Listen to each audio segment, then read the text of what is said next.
ناظرین، آپ نے پہلی ویڈیو میں حجاج بن یوسف کے تعارف کو دیکھا، اور جنہوں نے نہیں دیکھا پہلی ویڈیو کا لنک ڈسکرپشن میں موجود ہے، وہاں سے جا کے آپ دیکھ سکتے ہیں۔ جب حجاج بن یوسف نے محمد بن قاسم کو دیبل کے لیے حملہ کرنے کے لیے سالار چنا تو کئی تجربہ کار سالاروں نے حجاج بن یوسف کو اس فیصلے پر نظر ثانی کرنے کو کہا، مگر حجاج بن یوسف کی نظریں اس مارکے کے لیے محمد بن قاسم کا چناؤ کر چکی تھیں۔ بڑے کارنامے کے لیے پختہ عمر کا ہونا ضروری نہیں ہوتا، بلکہ مضبوط ارادے اور پکے جذبے کی ضرورت ہوتی ہے۔ حجاج بن یوسف نے اپنے قابل فخر بھتیجے اور داماد محمد بن قاسم سے کہا، تم آج دمشق روانہ ہو جاؤ، میرا یہ خط خلیفہ ولید بن عبد الملک کو دکھانا، اور وہ جتنی فوج تمہیں دیں وہ لے کر یہاں آ جانا۔ میری بات یاد رکھو کہ واپس آنے میں دیر نہ کرنا۔ ولید بن عبد الملک سندھ کے مظلوم عوام کا دکھ سن کر تمہیں سندھ روانہ ہونے کے لیے اجازت دے دیں گے۔ میں نے تمہارے کندھوں پر بہت بڑی ذمہ داری کو بوجھ لادا ہے، دمشق سے واپسی پر اس سے بھی بھاری ذمہ داری سونپ سکتا ہوں۔ محمد بن قاسم نے حجاج بن یوسف کی طرف دیکھا اور ایک پراعتماد احساس سے ان کو سلام کیا اور سفر پر روانہ ہو گیا۔ سفر بہت لمبا تھا، اس لیے حجاج بن یوسف نے محمد بن قاسم سے کہا کہ جہاں اس کا گھوڑا تھک جائے اس علاقے کی چوکی سے تازہ دم گھوڑے لے لے اور وہ اپنا سفر جاری رکھے۔ یہ بھی تاکید کی کہ اپنے دوست زبیر کو بھی ساتھ لے لے تاکہ دونوں مل کر دمشق میں ولید بن عبد الملک سے ملاقات کر لے۔ کئی روز سفر کر کے محمد بن قاسم اور زبیر دمشق سے چند میل دور کے فاصلے پر ایک چھوٹی بستی سے باہر قائم چوکی پر رک گئے۔ محمد بن قاسم نے چوکی کے حاکم کو حجاج بن یوسف کا حکم نامہ دیا اور کہا، ہمیں 2 عدد تازہ دم گھوڑے دے دیں، ہم نے دمشق پہنچنا ہے۔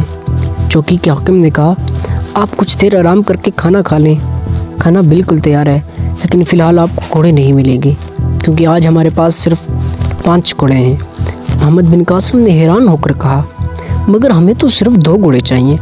چوکی کے حاکم نے کہا، انہوں نے ان گھوڑوں کو ولید بن عبد الملک کے بھائی سلمان بن عبد الملک نے لے کر جانا ہے، کیونکہ انہوں نے اور ان کے 4 ساتھیوں نے دمشق میں ہونے والی ہتھیاروں کی نمائش میں جانا ہے۔ وہاں جنگی ہتھیاروں سے لڑنے کا مقابلہ بھی ہوگا، اس لیے انہوں نے آج شام تک دمشق لازمی پہنچنا ہے۔ میں نہ تو حجاج بن یوسف کو حکم ماننے سے انکار کر رہا ہوں اور نہ ہی سلمان بن عبد الملک کو ناراض کر رہا ہوں۔ محمد بن قاسم نے اس سے پوچھا، وہ اس وقت ہے کہاں؟ میں خود ان سے بات کرتا ہوں۔ چوکی کا حاکم بولا، وہ اندر آرام کر رہے ہیں، انہوں نے دوپہر کا کھانا کھا لیا ہے اور تھوڑی دیر آرام کر کے یہاں سے روانہ ہوں گے۔ اگر آپ کو بہت ضروری کام ہے اور جلدی بھی ہے تو آپ ان سے مل لیں اور اجازت لے لیں۔ دوپہر تک ان کے اپنے گھوڑے بھی تازہ دم ہو جائیں گے۔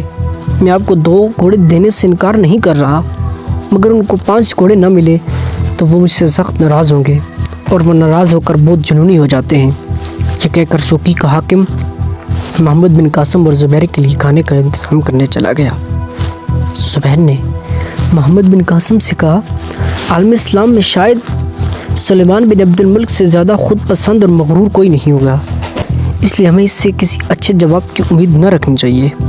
محمد بن قاسم نے مسکرا کر کہا، زبیر سے کہا، میں ان کی اجازت کے بغیر گھوڑے لے جا سکتا ہوں، مگر ہمارے بعد چوکی کے محافظوں کی شامت آ جائے گی، اس لیے ان سے ملاقات کرنے میں کوئی حرج نہیں۔ زبیر نے کہا، جیسا آپ بہتر سمجھتے ہیں کر لیں، تب تک میں استبل سے 2 گھوڑے کھول لاتا ہوں۔ محمد بن قاسم نے سلمان بن عبد الملک کے کمرے کا دروازہ کھول کر اندر دیکھا تو سلمان اپنے ساتھیوں کے ساتھ دیوار سے ٹیک لگائے بیٹھا تھا۔ محمد بن قاسم نے اندر آ کر السلام علیکم کہا۔ سلمان بن عبد الملک نے نہایت لاپرواہی سے وعلیکم السلام کہا اور پوچھا، تم کون ہو؟ یہاں کیا لینے آئے ہو اور مجھ سے تم کیا چاہتے ہو؟ محمد بن قاسم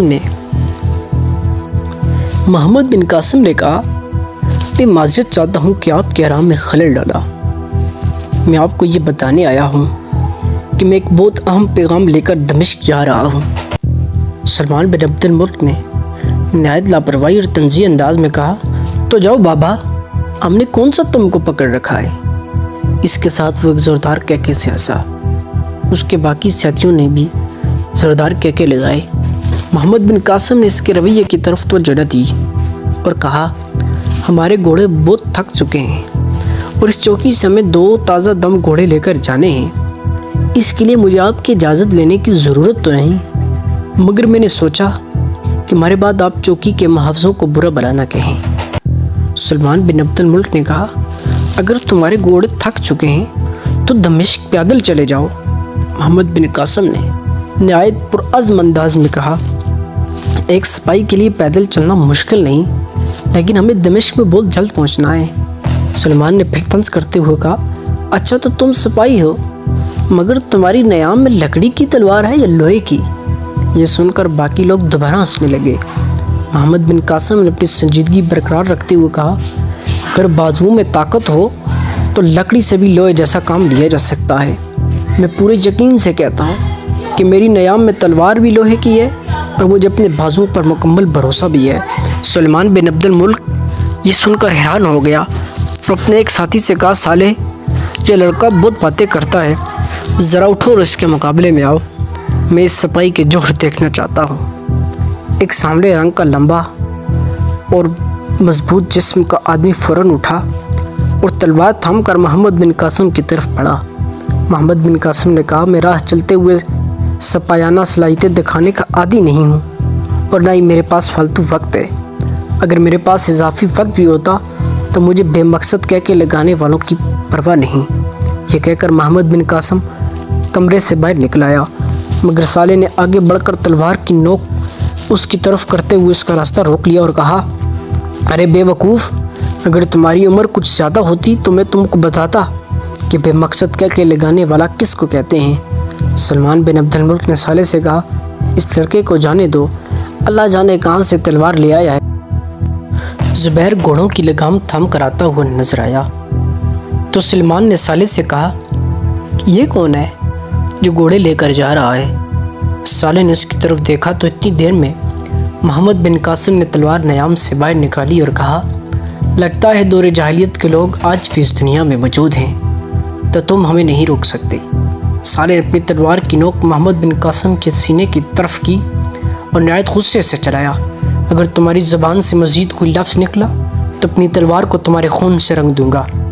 ابھی یہ الفاظ سالے کی زبان پر تھے کہ فضا میں 2 تلواروں کے ٹکرانے کی آواز گونجتی اور چند لمحے میں سالے کی تلوار 10-12 قدم دور گری ہوئی تھی اور اس کے ساتھی حیران کھڑے تھے کہ محمد بن قاسم نے پھر لگام پکڑی اور چھلانگ لگا کر گھوڑے پر سوار ہو گیا اور گھوڑے کا رخ موڑتے ہوئے سلمان بن عبد الملک کی طرف دیکھا اور کہا آپ کا یہ ساتھی بہادر تو ہے مگر تلوار پکڑنا ابھی بھی نہیں جانتا۔ میری بات مانے کہ ان ساتھیوں کو دمشق میں جنگی ہتھیاروں کی نمائش سے پہلے کسی سپاہی کے سپرد کر دیں۔ یہ کہہ کر محمد بن قاسم نے گھوڑے کو ایڑ لگائی اور زبیر بھی اس کے ساتھ گھوڑے کو بھگا کر منٹوں میں نظروں سے اوجھل ہو گیا۔ سالے شرمندگی سے اپنے ہونٹ کاٹتے ہوئے استقبال کی طرف بھاگا، لیکن سلمان بن عبد الملک نے ہنستے ہوئے اسے روک لیا اور کہا اب زیادہ بہادری نہ دکھاؤ، تم ان لڑکوں کا کچھ نہیں بگاڑ سکتے۔ یہ لڑکا ہمارا مذاق اڑا کر بہت دور نکل گیا ہوگا۔ محمد بن قاسم کی شخصیت سے یہ اندازہ ہو جاتا تھا کہ وہ دین اسلام کا پکا پیروکار ہے۔ راستے میں زبیر نے محمد بن قاسم سے کہا کہ آپ کو علم ہے کہ سلمان بن عبد الملک خلافت کا امیدوار بھی ہے؟ محمد بن قاسم نے کہا اللہ کریم مسلمانوں کو ہر قسم کی شر سے ہمیشہ بچائے۔ زبیر نے محمد بن قاسم کی بات سن کر ثم آمین کہا اور کہا آج میں نے آپ کے چہرے کو پہلی دفعہ اتنی جلال میں دیکھا ہے۔ صالح کا مقابلہ کرنے کے لیے جب آپ نے تلوار نکالی تو مجھے آپ زیادہ عمر کے تجربہ کار سپاہی محسوس ہوئے تھے۔ آپ کو پتہ ہے کہ یہ صالح کون تھا؟ یہ تلوار زنی کا بہت بڑا تجربہ کار کھلاڑی ہے۔ میں نے 1.5 سال پہلے اس کو دیکھا تھا۔ اسے اپنی مہارت پر بہت زیادہ غرور تھا، مگر آپ نے تو اس کا سارا غرور مٹی میں ملا دیا۔ محمد بن قاسم اس کی بات سن کر مسکرا دیا اور دمشق کی جانب تیزی سے بڑھنے لگا۔ دمشق پہنچ کر دونوں نے جامع مسجد میں نماز عصر ادا کی اور قصر خلافت میں چلے گئے، جہاں ولید بن عبد الملک نے ان کی آمد کی اطلاع پاتے ہی انہیں فوراً اندر آنے کا کہا۔ جب دونوں دربار میں پہنچے تو ولید بن عبد الملک نے دونوں کو باری باری سر سے پاؤں تک دیکھا اور پوچھا، تم دونوں میں محمد بن قاسم کس کا نام ہے؟ محمد بن قاسم نے نہایت ادب سے جواب دیا، یا امیر المومنین، میرا نام محمد بن قاسم ہے۔ ولید بن عبد الملک کے سوال کرنے کے بعد تمام درباریوں کی نظر زبیر پر لگی ہوئی تھی، مگر محمد بن قاسم کا جواب سن کر وہ سب حیرت سے اسے دیکھنے لگے۔ سب کی نظروں میں حیرت اور زبان پر خاموشی تھی۔ تھوڑی دیر بعد سب درباری ایک دوسرے سے سرگوشیاں کرنے لگے۔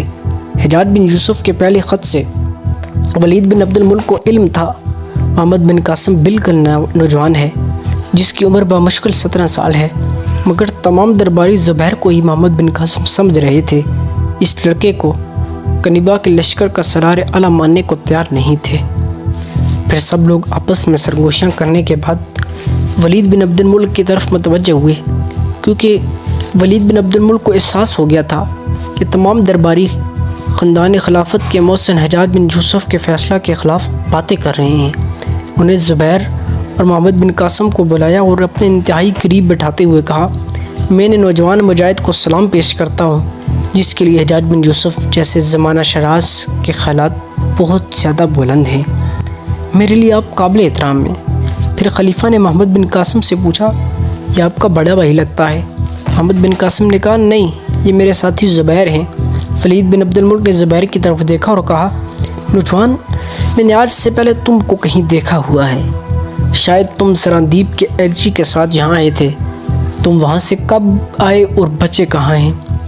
خلیفہ کو زبیر کی طرف متوجہ دیکھ کر درباری بھی زبیر کی طرف دیکھنے لگے اور اکثر نے اس کو پہچان بھی لیا۔ زبیر کو بے اعتماد دیکھ کر محمد بن قاسم نے جلدی سے حجاج بن یوسف کا خط خلیفہ کو پیش کرتے ہوئے کہا، یہ آپ کے لیے خاص پیغام ہے۔ ولید بن عبد الملک نے خط لے کر پڑھا اور تھوڑی دیر کے لیے سوچ کر کہا، سندھ کے راجا نے ہمارے جہاز کو لوٹ لیا ہے، سراندیپ جانے والی عورتوں اور بچوں کو قید بھی کر لیا ہے۔ زبیر، تم سارا واقعہ خود دربار کو سناؤ۔ زبیر نے شروع سے لے کر آخر تک سارا واقعہ دربار میں سنایا، مگر درباری خاموشی سے بیٹھے رہے، جس کو دیکھ کر زبیر کی آنکھوں میں آنسو آ گئے۔ پھر اس نے جیب سے خط نکالا اور خلیفہ کو پیش کرتے ہوئے کہا، ولید بن عبد الملک، ابو الحسن کی بیٹی نے یہ خط والی بصرہ کو لکھا تھا، آپ بھی ذرا اس خط کو پڑھ لیں۔ خط پڑھتے ہوئے ولید بن عبد الملک کی آنکھوں میں نمی ترنے لگی۔ یہ بھی حجاج بن یوسف کی طرح متاثر ہوئے۔ پھر انہوں نے درباریوں کو سنانے کے لیے اونچی آواز میں دوبارہ خط پڑھا۔ وہ ہر لفظ اور ہر سطر ٹھہر ٹھہر کر پڑھ رہے تھے۔ ان کے احساسات کا اندازہ ان کی آواز سے لگ رہا تھا۔ انہوں نے بھی آدھا خط پڑھا تھا کہ ان کی آواز رند ہو گئی اور وہ خاموش ہو گئے اور رومال سے اپنے آنسو صاف کرنے لگے۔ پھر انہوں نے محمد بن قاسم کو خط پکڑاتے ہوئے کہا، اس خط کو پڑھنے کا حوصلہ نہیں ہو رہا، اب آگے تم اسے پڑھ کر سناؤ۔ محمد بن قاسم نے خط پڑھنا شروع کر دیا۔ درباریوں کے چہرے کا رنگ بدل رہا تھا۔ تمام درباری خط سن کر اپنے جذبات کا اظہار کرنا چاہتے تھے، مگر وہ سب ولید بن عبد الملک کی خاموشی کی وجہ سے خاموش بیٹھے تھے۔ مگر یہ خاموشی زیادہ دیر قائم نہ رہی اور شاعر کا بوڑھا قاضی اپنی جگہ سے اٹھا اور بولا، ولید بن عبد الملک، آپ کو کس بات کا انتظار ہے؟ یہ سوچنے کا وقت نہیں ہے۔ پانی ہمارے سروں سے اوپر ہو چکا ہے۔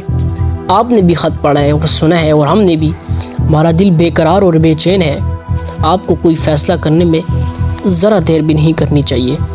خلیفہ نے بوڑھے قاضی کی طرف دیکھا اور کہا، میں سب کی رائے کا منتظر تھا، اب آپ ہی بتائیے آپ کی کیا رائے ہے؟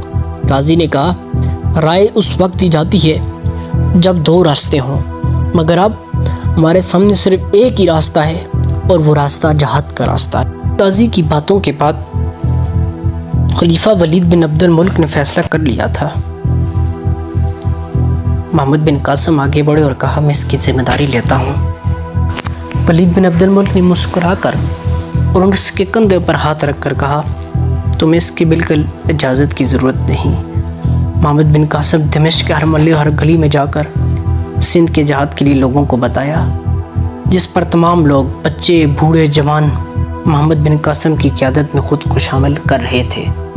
اب دمشق کی ہر گلی میں اللہ اکبر کے نعروں کی صدا گونج رہی تھی۔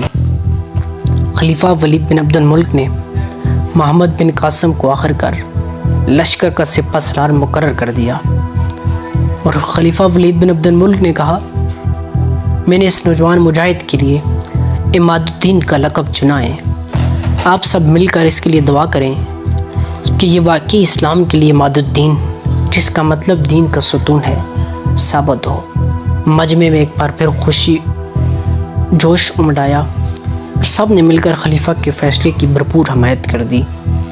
رات کے آخری پہر محمد بن قاسم نیند سے بیدار ہوا اور دمشق کی جامع مسجد میں تہجد کی نماز ادا کرنے بعد اللہ کی بارگاہ میں نہایت عجز و انکسار اور سوگوار کے ساتھ دعا کرنے لگا۔